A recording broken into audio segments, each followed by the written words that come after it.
देखिए, पंजाब बायपोल के जो आज नतीजे आए हैं वो बहुत उत्साहवर्धक हैं। मैं पंजाब में आम आदमी पार्टी की इकाई के एक एक कार्यकर्ता, एक एक समर्थक, एक एक वर्कर को बहुत बहुत बधाई देता हूं। और आज अरविंद केजरीवाल जी के नेतृत्व में भगवंत मान जी की सरकार के जो काम थे उस पर मोहर लगी है। आज जो 3 सीटें 4 में से हम जीते हैं, ये वो 3 सीटें हैं जो आज तक आम आदमी पार्टी कभी भी पंजाब की राजनीति के इतिहास में नहीं जीती। 2022 में जब पंजाब विधानसभा का चुनाव हुआ था तो आम आदमी पार्टी की एक लहर थी, एक आंधी थी, एक सुनामी था।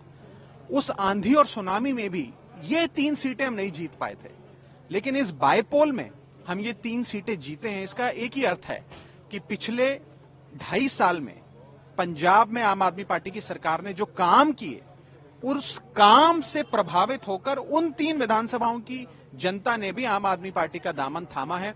मैं इन तीनों विधानसभाओं की जो मतदाता हैं, वोटर हैं, उनको बहुत बहुत बधाई देता हूं। इसी के साथ साथ नाला में एक बहुत ही कम वोटों से आम आदमी पार्टी पिछड़ी है। उसके कई कारण हैं। उसके कुछ निर्दलीय कैंडिडेट्स ऐसे लड़े जिन्होंने आम आदमी पार्टी के वोटों को ही काटने का काम किया। तो कहीं ना कहीं बरनाला में भी अगर आप गणित के हिसाब से देखें तो कांटे की टक्कर रही, उसमें हार जीत रहती है, तो बहुत ही कम कुछ ही वोटों से आम आदमी पार्टी पिछड़ी है। लेकिन बरनाला में हम फिर मजबूती से बरनाला के लोगों के लिए और ज्यादा काम करेंगे ताकि अगली बार जब बरनाला विधानसभा का चुनाव हो तो आम आदमी पार्टी जीते। महाराष्ट्र के परिणाम को आप कैसे देखते हैं? ये इंडिया ब्लॉक वहाँ पे करारी हार मिली है। देखिए, इंडिया गठबंधन के लिए ले दे के आज के जो नतीजे हैं वो कहीं खुशी कहीं गम वाले रहे हैं।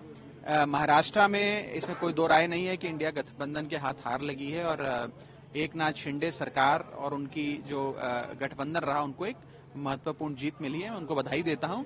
और झारखंड में एक नेगेटिव टाइप ऑफ पॉलिटिक्स, एक वेंडेटा पॉलिटिक्स को जनता ने नकारा है और झारखंड के मुख्यमंत्री हमारे प्रिय मित्र हेमंत भाई को जनता ने अपनी पलकों पे बिठाया है, खूब आशीर्वाद दिया, प्यार दिया और एक बहुत बड़ी बहुमत से वहां इंडिया गठबंधन जीता है। तो मैं झारखंड की जनता को बहुत बहुत बधाई देता हूं। मुझे लगता है कि झारखंड की जीत से एक नेगेटिव टाइप ऑफ पॉलिटिक्स जो है कहीं ना कहीं वो कमजोर होगी या खत्म होगी और एक गवर्नेंस और काम की राजनीति को इस देश में बढ़ावा मिलेगा। महाराष्ट्र के पीछे क्या कुछ रणनीतियां आपको लगता है कि कमी रह गई, गड़बड़ियां रही? देखिए, उस पर बैठ के विस्तार से चर्चा करेंगे कि क्या महाराष्ट्र में क्या कमी रही या क्या चीज चली। इस पर तो चुनाव के बाद seat by seat, booth by booth form 20 का डेटा आता है, उसका सब नेतागण आकलन करते हैं, उसके बाद चर्चा करेंगे। लेकिन कुल मिलाकर जैसा कि मैंने कहा, इंडिया गठबंधन के लिए कहीं खुशी कहीं गम।